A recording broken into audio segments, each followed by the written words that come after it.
El viento de noviembre llevaba algo más que el aroma de los pinos. A través del cementerio en la colina. Transportaba recuerdos, el peso de un año de lágrimas no derramadas. Y el peso de las preguntas que Claire Ann nunca se había atrevido a hacer. De pie ante las puertas de hierro, observando cómo su aliento formaba pequeñas nubes en el aire frío de la mañana, contemplaba a su familia extendida, reuniéndose en grupos a lo largo del sendero sinuoso que conducía a la tumba de su padre. Hacía exactamente un año que Michael Ann había fallecido.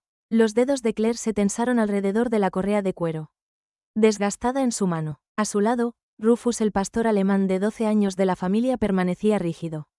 Sus ojos color ámbar fijos en algo más allá de las hileras de lápidas. La respiración del perro era superficial, rápida, como si se estuviera preparando para algo que solo él podía percibir. Claire casi lo había dejado en casa. Durante los últimos 12 meses, Rufus había sido una sombra de lo que fue. Y temía lo que traerlo aquí pudiera desencadenar. Claire, deberíamos irnos, dijo su madre, Eunice, suavemente, ajustando los crisantemos blancos en sus brazos. Su rostro, una vez vibrante de risas, había envejecido 5 años en el último. Los demás están esperando. Caminaron en silencio, sus pasos crujiendo sobre el sendero de grava. A su alrededor, el cementerio se extendía en filas ordenadas, cada piedra. Un testamento de una vida vivida, una historia terminada. Pero a medida que se acercaban al lugar de descanso de Michael, Rufus comenzó a tirar de la correa, no alejándose de la tumba, sino hacia ella, con una urgencia que hizo acelerar el corazón de Claire. La familia ya se había reunido, tíos, tías, primos, sus rostros solemnes bajo paraguas negros aunque no llovía. El tío Thomas de Claire, el hermano mayor de su padre, estaba de pie a la cabeza de la tumba, sosteniendo un retrato de Michael. En la fotografía, su padre sonreía con esa sonrisa torcida que ella conocía tan bien. La que sugería que sabía algo que tú no sabías, algo que podría contarte si preguntaras de la manera correcta. Nos reunimos hoy aquí, comenzó el tío Thomas, su voz llevando la autoridad de la tradición, para honrar la memoria de Michael Ann, amado padre, esposo, hermano. Pero sus palabras fueron repentinamente ahogadas por un sonido que hizo que todos se congelaran. Rufus había comenzado a aullar. No era la vocalización normal de un perro.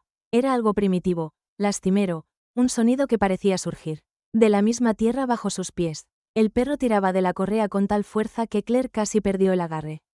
Sus patas arañaban desesperadamente el césped junto a la lápida, sus garras dejando surcos profundos en el jardín cuidadosamente mantenido. Controla a ese animal, siseó la tía Margaret, con la mano apretada contra el pecho. Este es un momento sagrado. Claire intentó tirar de Rufus hacia atrás, pero la fuerza del perro, alimentada por cualquier fuerza invisible que lo impulsara, era abrumadora. Rufus, por favor, suplicó, cayendo de rodillas a su lado. Envolvió sus brazos alrededor del cuello del perro, sintiendo el rápido martilleo de su corazón contra su pecho. ¿Qué pasa, muchacho? ¿Qué te ocurre? El aullido del perro cesó tan repentinamente como había comenzado, reemplazado por un gruñido bajo y continuo, que parecía vibrar a través del suelo mismo. Sus ojos nunca dejaron la tumba, y Claire siguió su mirada. La lápida permanecía prístina, las letras grabadas del nombre de su padre, claras y nítidas, Michael Ann, 1965 a 2023, padre amado, esposo devoto. Por esto dije que no trajeran al perro, murmuró el tío Thomas. Su ceremonia completamente interrumpida. El animal ha estado inestable desde que papá murió, Claire terminó por él, poniéndose de pie lentamente. Sí, todos lo sabemos. No come bien, aúlla por las noches, se sienta frente a la puerta del estudio de papá durante horas. Miró a su familia, sus rostros una mezcla de vergüenza e incomodidad. ¿No creen que eso significa algo? Significa que el perro extraña a su amo, ofreció gentilmente su prima Janet. Los animales también sienten dolor, Claire. Pero Claire negó con la cabeza. Esto era diferente. Había vivido con Rufus durante más de una década. Lo había visto pasar por la muerte de su gato anterior, a través de mudanzas y cambios y todas las turbulencias de la vida. Esto no era dolor, esto era algo más. Como para confirmar sus pensamientos, Rufus se lanzó hacia adelante con tal fuerza que la correa se soltó de la mano de Claire. Antes de que alguien pudiera reaccionar, el perro estaba en la tumba, sus patas trabajando furiosamente en la tierra, lanzando tierra en todas direcciones. Su ladrido había regresado, agudo, insistente, casi acusatorio. Que alguien lo agarre, gritó el tío Thomas, Pero cuando varios hombres avanzaron, Rufus se volvió hacia ellos, mostrando los dientes. Un gruñido de advertencia que los detuvo en seco. Este no era la gentil mascota familiar que todos conocían. Este era un animal poseído por un propósito. Claire se acercó lentamente, con las manos levantadas. Rufus, dijo suavemente. Rufus, está bien, estoy aquí. Los ojos del perro parpadearon hacia ella por un momento. Y en ellos vio algo que le cortó la respiración. No era locura, era desesperación. Era la mirada de alguien. Algo que conocía una verdad que necesitaba ser contada. Deberíamos llamar al control de animales, sugirió alguien. No, dijo Claire firmemente. Se arrodilló junto a Rufus nuevamente, su mano sobre su costado jadeante. El perro había dejado de cavar, pero permanecía posicionado sobre el lugar, su cuerpo tenso, protector. Mírenlo, no está rabioso, no está loco, está tratando de decirnos algo. ¿Decirnos qué?, preguntó su madre, su voz apenas por encima de un susurro. ¿Qué podría estar tratando de decirnos? Claire miró hacia abajo, a la tierra alterada bajo las patas de Rufus. Luego hacia arriba, a la lápida, al nombre de su padre grabado en granito. Pensó en las últimas semanas de su vida, las extrañas llamadas telefónicas que tomaba en privado, los viajes nocturnos, que nunca explicó, la forma en que la miró aquella última vez. Como si hubiera palabras luchando por escapar de sus labios. No lo sé, admitió Claire. Pero creo que necesitamos averiguarlo. La familia permaneció en un silencio incómodo, el viento de noviembre. Levantándose, esparciendo las flores que habían traído sobre la tumba alterada. Rufus permanecía en su puesto, ya no cavando, pero sin estar dispuesto a moverse, sus ojos fijos en la tierra. Como si pudiera ver a través de ella, hacia cualquier secreto que yaciera debajo. Mientras finalmente persuadían al perro para que se alejara y concluían su ceremonia abreviada. Claire no podía sacarse la imagen de su mente, el cavar desesperado de Rufus. La tierra volando, y debajo de todo, la sensación de que la tumba de su padre contenía más que solo a su padre. Que tal vez, en la muerte, Michael Ann se había llevado algo consigo que nunca debió ser enterrado. Esa noche, yacería despierta pensando en el comportamiento de Rufus, en los últimos días de su padre. En secretos que se niegan a permanecer enterrados. Y tomaría una decisión que cambiaría todo. Pero por ahora, simplemente sostenía firmemente la nueva correa de Rufus. Sintiendo el temblor que aún recorría su cuerpo, y susurró, «Te creo, muchacho. Te creo». El cementerio quedó en silencio después de que la familia se marchara. Pero algo en el aire había cambiado. Era como si la tierra misma supiera que sus secretos no permanecerían ocultos. Por mucho más tiempo, y en algún lugar, entre las sombras de los pinos, parecía que el viento susurraba un nombre que no era el de Michael Ann. La casa de los Ann estaba sumida en un silencio tenso aquella noche. Claire se sentó en la sala de estar, rodeada por sus familiares más cercanos. Mientras Rufus yacía inquieto a sus pies, sus ojos aún alertas, como si esperara que algo sucediera en cualquier momento. La luz tenue de las lámparas proyectaba sombras largas sobre las paredes, donde colgaban fotografías familiares, que ahora parecían observarlos con ojos acusadores. «Es una locura», dijo el tío Thomas por tercera vez, sirviéndose otro vaso de soju. «Perturbar la tumba de Michael por el comportamiento de un perro. ¿Qué dirán los vecinos? ¿Qué dirán en la comunidad?» La madre de Claire, Eunice, se retorcía las manos en su regazo. No había dicho mucho desde que regresaron del cementerio, pero sus ojos revelaban una tormenta de emociones: miedo, curiosidad, y algo más que Claire no podía identificar del todo. «Sospecha, tal vez, no es solo el perro», dijo Claire finalmente, rompiendo su propio silencio. «Todos ustedes lo saben, papá estaba diferente en sus últimas semanas. Tu padre estaba enfermo», intervino la tía Margaret rápidamente. «El cáncer hace cosas extrañas a la mente de las personas». «No tenía cáncer cerebral», replicó Claire con más dureza de la que pretendía. Su mente estaba perfectamente clara. Pero estaba preocupado por algo, asustado, incluso. Su primo David, que había permanecido callado en la esquina, finalmente habló. «Recuerdo que vino a mi oficina de abogados 2 semanas antes de morir. Quería hacer cambios en su testamento. Pero cuando le pregunté qué cambios, solo dijo que lo olvidara y se fue. Parecía atormentado». El silencio que siguió fue pesado, cargado de preguntas no formuladas. Rufus gimió suavemente, y Claire automáticamente extendió la mano para acariciar su cabeza. El perro se inclinó hacia su toque, pero su cuerpo permaneció tenso. «Había llamadas telefónicas», admitió Eunice de repente, su voz apenas audible. «A altas horas de la noche. Michael salía al jardín para contestarlas. Cuando le preguntaba, decía que era del trabajo, pero... Su voz se quebró. Había dejado de trabajar hacía meses por su enfermedad. «¿Ven?» Claire se puso de pie, la frustración evidente. En cada línea de su cuerpo. Todos sabemos que algo no estaba bien. Rufus lo sabe también. Ha estado tratando de decirnos durante un año entero, y no hemos escuchado. «¿Y qué propones exactamente?», preguntó el tío Thomas, su tono cargado de escepticismo. «¿Que profanemos la tumba de mi hermano? ¿Basándonos en las corazonadas de un perro?» «No es profanar», dijo Claire con calma forzada. «Es investigar. Podemos obtener un permiso, decir que hay preocupaciones sobre el entierro, que necesitamos verificar que todo esté en orden». «Eso es mentir a las autoridades», protestó la tía Margaret. «No si realmente hay algo mal», contraatacó Claire. «Y todos aquí saben que lo hay. Lo sienten, aunque no quieran admitirlo». La habitación estalló en discusiones. Voces superpuestas, algunas apoyando a Claire, otras condenando la idea misma. Pero fue la voz de la abuela, Anne, que había permanecido en silencio en su silla junto a la ventana, la que cortó el caos. «Basta», dijo en coreano, su voz frágil pero autoritaria. Todos se callaron inmediatamente. La matriarca de la familia rara vez hablaba en estas reuniones. Pero cuando lo hacía, todos escuchaban. Se puso de pie lentamente, apoyándose en su bastón, y caminó hacia donde Claire estaba parada. Sus ojos, nublados por la edad, pero aún agudos, estudiaron el rostro de su nieta. «Tu abuelo», comenzó, cambiando al español entrecortado, que había aprendido a lo largo de los años, antes de morir, me dijo algo. «Los muertos no descansan cuando los vivos guardan sus secretos». No entendí entonces. Tal vez ahora sí. Se volvió hacia Rufus, quien la miraba con esos ojos inteligentes y perturbados.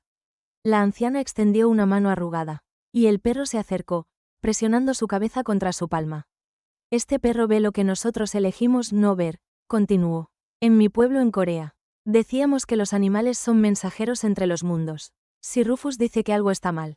Hizo una pausa, mirando directamente al tío Thomas. «Entonces algo está mal». El peso de sus palabras se asentó sobre la habitación como una manta. Incluso el tío Thomas parecía haberse desinflado, su protesta, muriendo en sus labios. «Pero, ¿cómo?», preguntó David prácticamente. «No podemos simplemente aparecer en el cementerio con palas». «Conozco a alguien», dijo inesperadamente el tío James, el hermano menor de Michael que había estado callado hasta ahora. «Un detective privado que a veces trabaja con situaciones delicadas. Podría ayudarnos a hacer esto legalmente, discretamente». Claire lo miró sorprendida. El tío James siempre había sido el más convencional de los hermanos. Anne, el último que esperaría que apoyara algo así. «Michael era mi hermano», dijo James simplemente, encontrando su mirada. Si había algo que lo atormentaba, algo que se llevó a la tumba.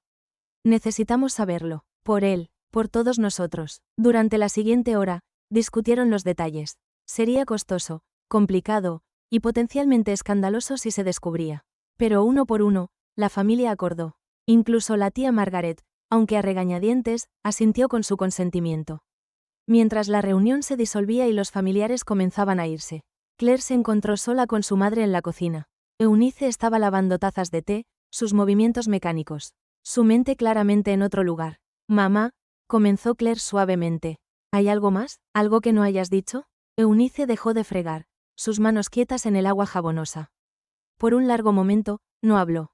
Luego, casi en un susurro, 3 días antes de que muriera, tu padre me dijo que lo perdonara. Cuando le pregunté por qué, solo sacudió la cabeza y dijo: «Por lo que no pude hacer». Pensé que era el dolor hablando, pero ahora. Se volvió hacia su hija, lágrimas corriendo por sus mejillas. «¿Y si hizo algo terrible, Claire? ¿Y si es mejor no saber?» Claire envolvió a su madre en un abrazo, sintiendo la fragilidad de su cuerpo tembloroso. «O tal vez», dijo suavemente, «papá necesita que sepamos, para poder finalmente descansar en paz». Afuera, en el jardín, donde Michael solía tomar esas misteriosas llamadas nocturnas, Rufus estaba sentado bajo la luna, mirando hacia el este, hacia el cementerio. Un aullido bajo escapó de su garganta, no de dolor, esta vez, sino de anticipación. Pronto, parecía decir, pronto, la verdad saldría de las sombras, donde había estado enterrada durante demasiado tiempo, y en algún lugar en la ciudad, en un pequeño apartamento lleno de archivos polvorientos y secretos olvidados, un teléfono comenzó a sonar. El detective privado que el tío James había mencionado. Contestó, escuchó la historia, y lentamente una sonrisa sombría cruzó su rostro. «Sí», dijo al teléfono. «He manejado casos como este antes. Siempre hay más en la tierra de lo que el ojo puede ver. Especialmente cuando los muertos parecen tan decididos a hablar. La mañana del 15 de noviembre amaneció gris y fría, con una niebla espesa que se aferraba a las colinas como un sudario. Claire estaba de pie en el cementerio antes del amanecer, su aliento visible en el aire helado, observando mientras el equipo de exhumación preparaba su equipo. El detective privado, un hombre de mediana edad, llamado Inspector Morales, estaba a su lado, sus ojos agudos escaneando el perímetro. El papeleo está en orden, murmuró, más para sí mismo que para ella. Razones médicas para la exhumación. Su tío James tiene buenos contactos. Solo unos pocos miembros de la familia habían venido: Claire, su madre, el tío James, y sorprendentemente, la abuela Anne. Los demás habían elegido esperar en casa, demasiado nerviosos o supersticiosos para presenciar lo que estaba por venir. Rufus estaba allí también, con correa, pero alerta, sus ojos nunca dejando el lugar donde había cavado días antes. Los trabajadores comenzaron su tarea con una eficiencia sombría. El sonido de las palas cortando la tierra era lo único que rompía el silencio de la mañana. Claire sintió la mano de su madre buscar la suya, y la apretó fuertemente, ambas necesitando el ancla del contacto humano. Había pasado una hora cuando la primera pala golpeó algo sólido. El sonido resonó a través del cementerio, y todos se tensaron. Rufus gimió, un sonido bajo y ansioso, que hizo que el vello de la nuca de Claire se erizara. Despacio ahora, ordenó el inspector Morales a los trabajadores. Con cuidado. Gradualmente, el ataúd de Michael Ann fue revelado. La madera de caoba todavía brillaba, apenas tocada por su año bajo tierra. Pero fue lo que vieron junto a él, lo que hizo que todos contuvieran la respiración colectivamente. Parcialmente enterrado, presionado contra el costado del ataúd, como si hubiera sido colocado allí deliberadamente, había un cofre de metal. Pequeño, no más grande que una caja de zapatos, pero su presencia era inmensamente perturbadora. La superficie estaba oxidada, claramente mucho más antigua que el entierro de Michael. «Dios mío», susurró Eunice, llevándose una mano a la boca. «¿Qué es eso?». El inspector Morales se había puesto guantes, y descendió cuidadosamente a la tumba abierta. Examinó el cofre sin tocarlo inicialmente, tomando fotografías desde todos los ángulos. «No hay marcas identificativas visibles», informó. «Pero la colocación, esto no fue un accidente. Alguien lo puso aquí deliberadamente». «¿Cuándo?», preguntó el tío James, su voz tensa. «¿Durante el funeral? ¿Después? Durante...?» dijo el inspector con certeza. «Miren cómo la tierra se ha asentado alrededor. Esto fue enterrado al mismo tiempo que el ataúd». La abuela Ann dio un paso adelante, su rostro pálido pero determinado. «Ábrelo», ordenó. «Señora Ann», comenzó el inspector, «deberíamos esperar. Documentar todo apropiadamente. He esperado 87 años para entender los secretos de los hombres». Lo interrumpió, su voz firme a pesar de su edad. «No esperaré más, ábrelo». El inspector miró a Claire, quien asintió. Con cuidadosas manos, levantó el cofre de la tumba. El metal estaba frío, incluso a través de sus guantes, y pesaba más de lo que su tamaño sugería. La cerradura estaba rota, colgando inútilmente de un pestillo oxidado. Todos se reunieron mientras él colocaba el cofre sobre una lona cercana. Rufus se acercó, olfateando el aire. Luego se sentó, su trabajo aparentemente hecho. Era como si el perro supiera que su papel como mensajero había terminado. Que ahora le tocaba a los humanos enfrentar lo que había sido desenterrado. El inspector abrió el cofre. Adentro, envuelto en seda descolorida que alguna vez podría haber sido roja, había un pequeño bulto. Con infinito cuidado, desenvolvió la tela, revelando su contenido. Pieza por pieza. Primero, un brazalete de plata, delicado y claramente hecho a mano. Con un nombre grabado, Ana Velázquez. Luego, un pequeño conjunto de fotografías, sus bordes amarillentos por el tiempo. Una mujer joven sonreía desde ellas, su cabello oscuro, recogido hacia atrás, sus ojos llenos de vida y esperanza. En una, sostenía a un bebé. En otra, estaba de pie frente a lo que parecía ser un sitio de construcción, usando un casco y sonriendo a la cámara. Pero fueron las cartas las que hicieron que el corazón de Claire se detuviera. Una docena de ellas, todas selladas, nunca abiertas. Los sobres estaban dirigidos a diferentes personas, para mi madre, para Miguel, para la señora Chen, y una, que hizo que las manos de Claire temblaran, mientras la recogía, dirigida simplemente a la familia del hombre que me vio morir. «Dios santo», respiró el tío James. ¿Quién era esta mujer? Claire ya estaba sacando su teléfono, buscando rápidamente el nombre. Los resultados aparecieron casi inmediatamente. Artículos de noticias de hacía 15 años. Ana Velázquez, leyó en voz alta, su voz temblando. Trabajadora migrante de Guatemala, desaparecida durante la construcción de la extensión de la línea 7 del metro. Tenía 23 años. El caso nunca se resolvió. La extensión de la línea 7, repitió Eunice lentamente. Michael era el capataz en ese proyecto. El silencio que siguió fue ensordecedor. Todos miraban el contenido del cofre. Las piezas de una vida interrumpida, de una historia incompleta. La abuela Anne se acercó lentamente, tomando una de las fotografías con manos temblorosas. Tan joven, murmuró, tan llena de vida. Se volvió hacia Claire. Tu padre conoció a esta chica. Sabía qué le pasó. El inspector Morales había estado examinando el resto del cofre. Hay algo más, dijo, sacando un pequeño cuaderno del fondo. Las páginas estaban llenas de escritura apretada en español. Parece ser un diario. Claire tomó el cuaderno, hojeando cuidadosamente las frágiles páginas. Las entradas contaban la historia de una mujer joven, que había venido a buscar una vida mejor, que enviaba dinero a casa, que soñaba con traer a su hijo pequeño una vez que hubiera ahorrado lo suficiente. Las últimas entradas se volvían cada vez más preocupadas, mencionando accidentes en el sitio de construcción, preocupaciones de seguridad ignoradas, y un capataz sin nombre. Pero Claire sabía quién era, que parecía cada vez más angustiado por las condiciones. La última entrada estaba fechada 3 días antes de su desaparición. Él me advirtió que no fuera mañana. Dijo que algo malo iba a pasar. Pero necesito el dinero. Mi Miguel necesita medicina. Dios me protegerá. Claire sintió que las lágrimas corrían por su rostro. Su padre había sabido, había advertido a Ana, había tratado de protegerla, pero había fallado. Y luego, de alguna manera, había mantenido sus pertenencias. Las había guardado todos estos años, y se había asegurado de que fueran enterradas con él. ¿Por qué?, preguntó Eunice, su voz quebrada. ¿Por qué no dijo nada? ¿Por qué no fue a la policía? Tal vez lo hizo, dijo el inspector Morales suavemente. Tal vez nadie escuchó. Una trabajadora migrante desaparecida. En esos días, estos casos a menudo se ignoraban. O tal vez lo amenazaron. Necesitaríamos investigar más. Rufus se había acercado a Claire, presionando su cuerpo cálido contra sus piernas. Ella hundió sus dedos en su pelaje, necesitando su presencia sólida y reconfortante. Su padre había llevado este secreto, esta culpa, durante 15 años. No era de extrañar que sus últimas semanas hubieran estado llenas de angustia. Tenemos que encontrar a su familia, dijo Claire con repentina determinación. Su madre, su hijo. Necesitan saber qué le pasó. Claire, advirtió el tío James. Esto podría abrir viejas heridas, crear problemas legales. No me importa. La vehemencia en su voz sorprendió a todos, incluida ella misma. Papá guardó esto por una razón. Quería que se supiera la verdad, pero no podía hacerlo él mismo. Tal vez tenía miedo, tal vez lo estaban chantajeando, no lo sé. Pero nos dejó esto para que nosotros pudiéramos hacer lo que él no pudo. Se volvió hacia el inspector Morales. ¿Puede ayudarnos? ¿Puede descubrir qué pasó realmente? El hombre asintió lentamente. Puedo intentarlo, pero les advierto desentrañar secretos de 15 años. Puede haber personas que no quieran que esta historia salga a la luz. Mientras el equipo comenzaba a volver a sellar la tumba de Michael, el ataúd intacto.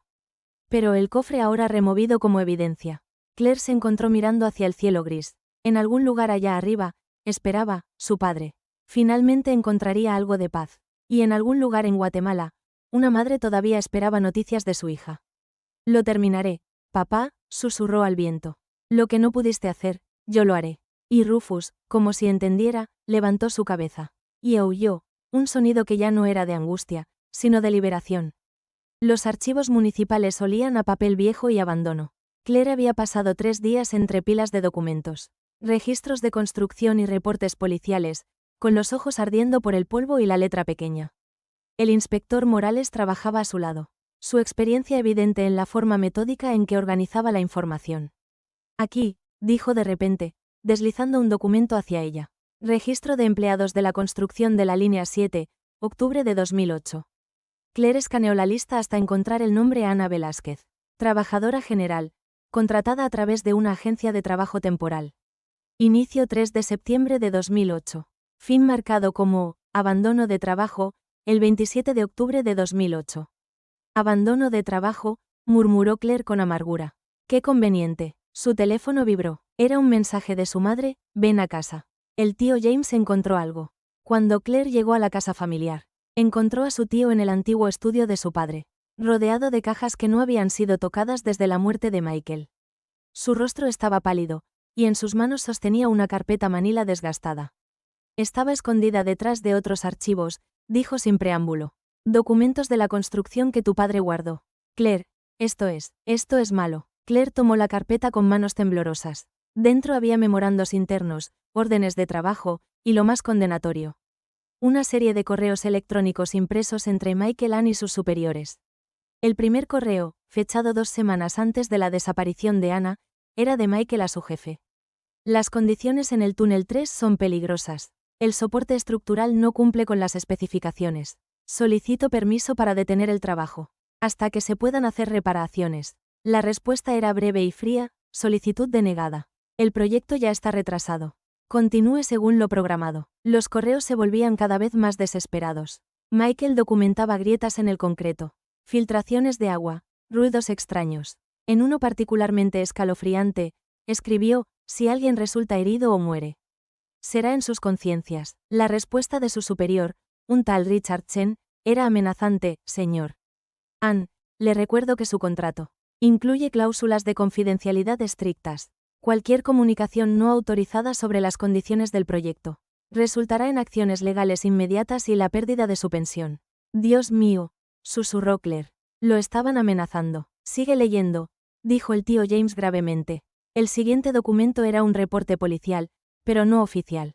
Era una copia de un borrador, nunca presentado. En él, Michael describía el colapso parcial del túnel 3 el 27 de octubre.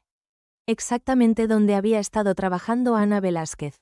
Describía cómo había tratado de rescatarla, cómo había escuchado sus gritos.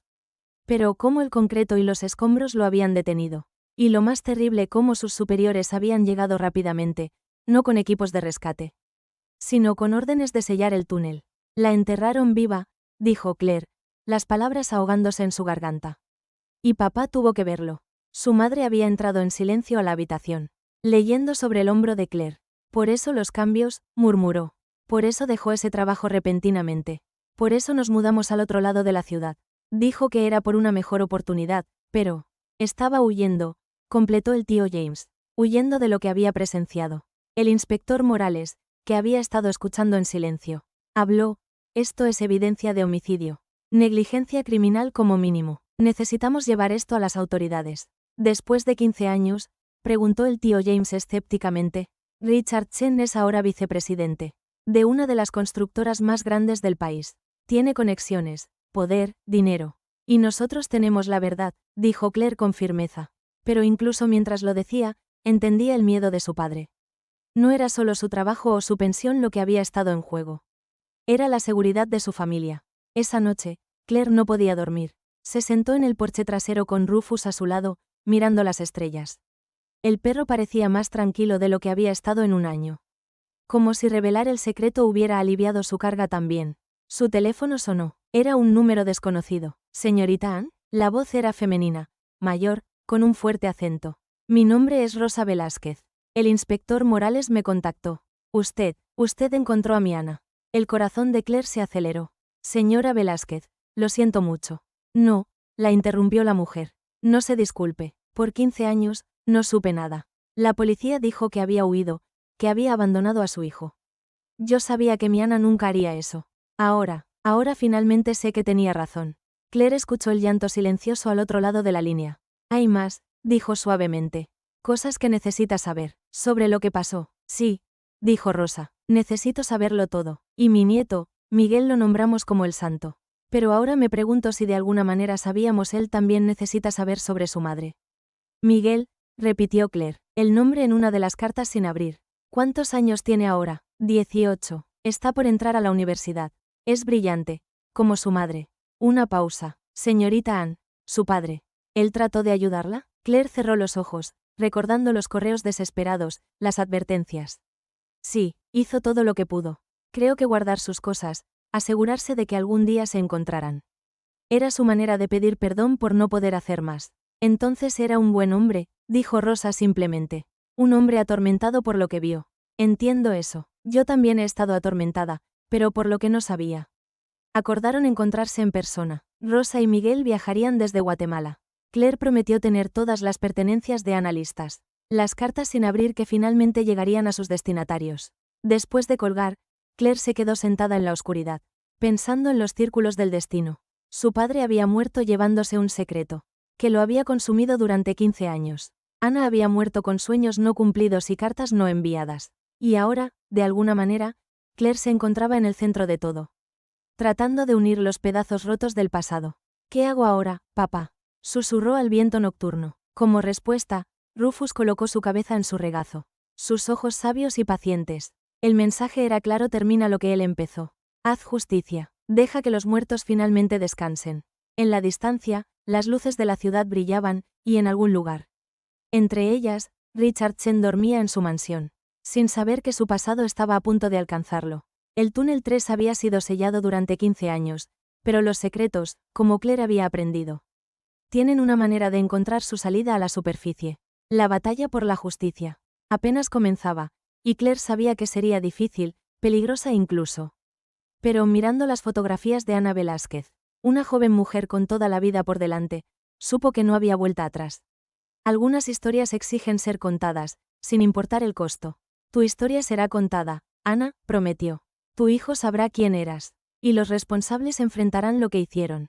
En el interior de la casa, escuchó a su familia, moviéndose, preparándose para lo que vendría. Unidos por un secreto que había amenazado con destruirlos, ahora estaban unidos por un propósito: honrar a los muertos y proteger a los vivos con la verdad.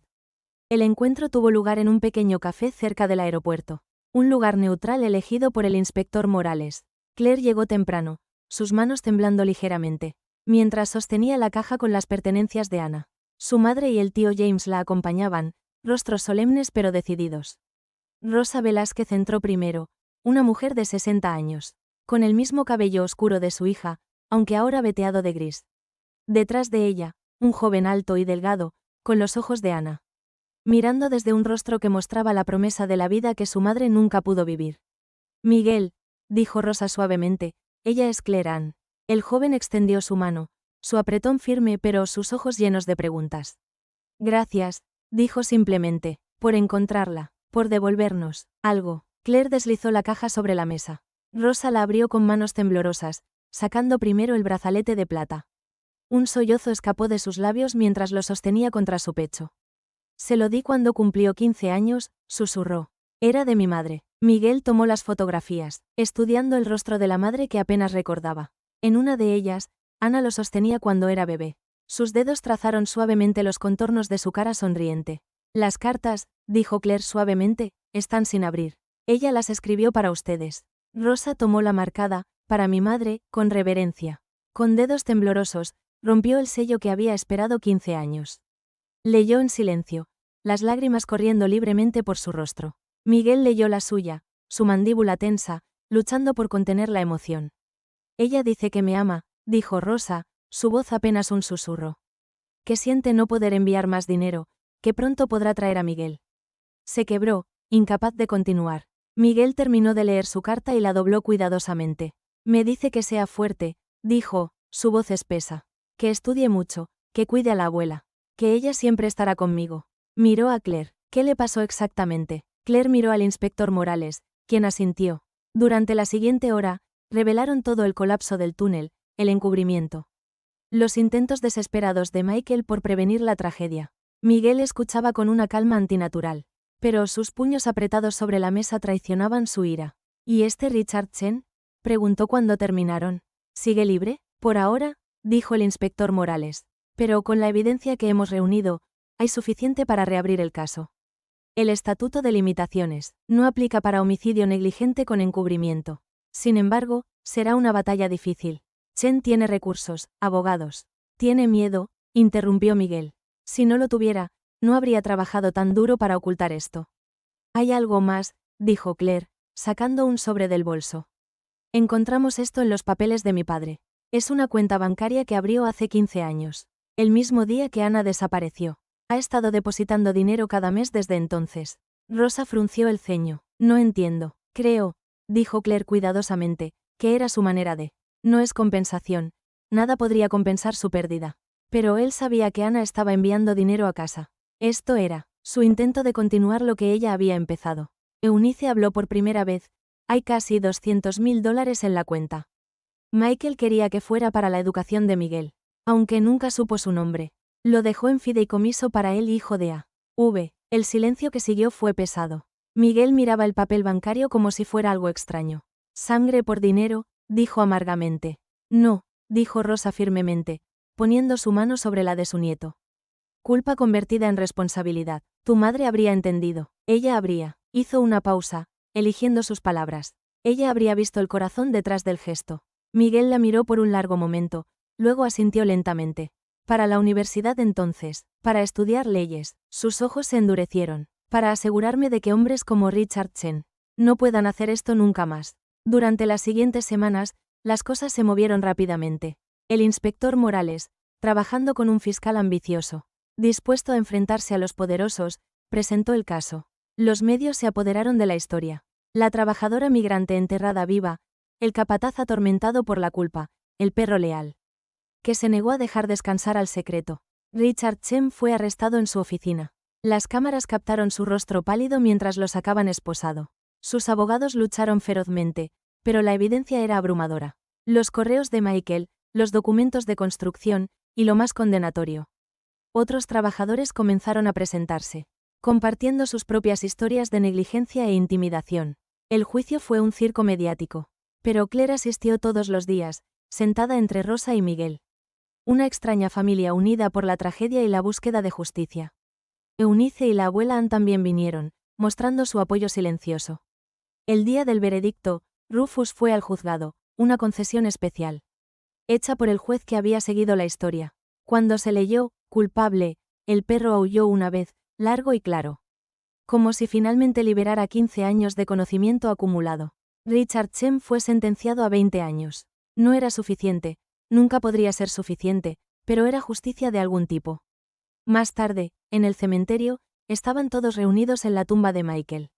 La familia Ann, Rosa, Miguel, incluso algunos de los antiguos compañeros de trabajo de Michael, que habían venido a presentar sus respetos. Se había erigido un nuevo marcador junto al de Michael, pequeño, pero digno. Ana Velázquez, 1985 a 2008, su historia fue finalmente contada.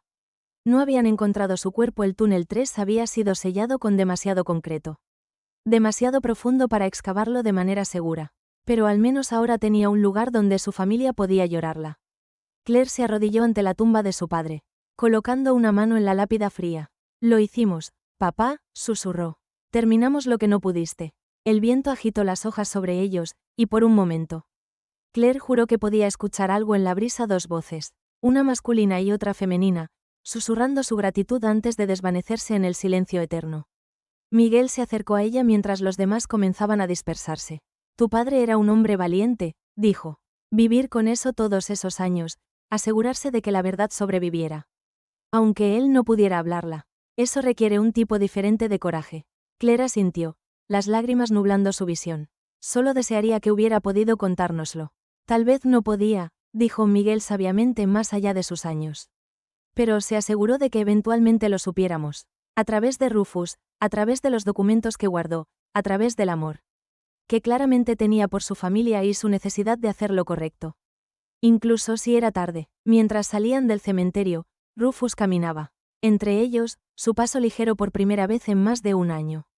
Su trabajo estaba hecho. Los secretos habían sido desenterrados. La verdad revelada, y los muertos finalmente podían descansar. Esa noche, Claire soñó con su padre por primera vez desde su muerte. Estaba de pie en un campo de luz, ya no agobiado por el peso del secreto. Junto a él estaba Ana, joven y vital como en sus fotografías. Ambos sonreían, en paz finalmente. Gracias, dijeron al unísono, sus voces, llevadas por un viento que olía a libertad y redención. Claire despertó con las mejillas mojadas pero el corazón ligero. Afuera, Rufus dormía pacíficamente en el porche. Su vigilia finalmente terminada. Los susurros bajo la tierra habían sido escuchados, y en su eco, tanto los vivos como los muertos encontraron su liberación. La historia de Ana Velázquez viviría, no como una tragedia olvidada, sino como un testimonio del poder de la verdad y la persistencia del amor. Incluso más allá de la muerte.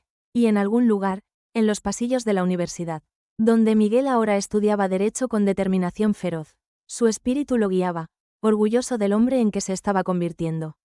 El círculo estaba completo, los secretos desenterrados, y en el silencio que siguió a la tormenta, había, finalmente, paz.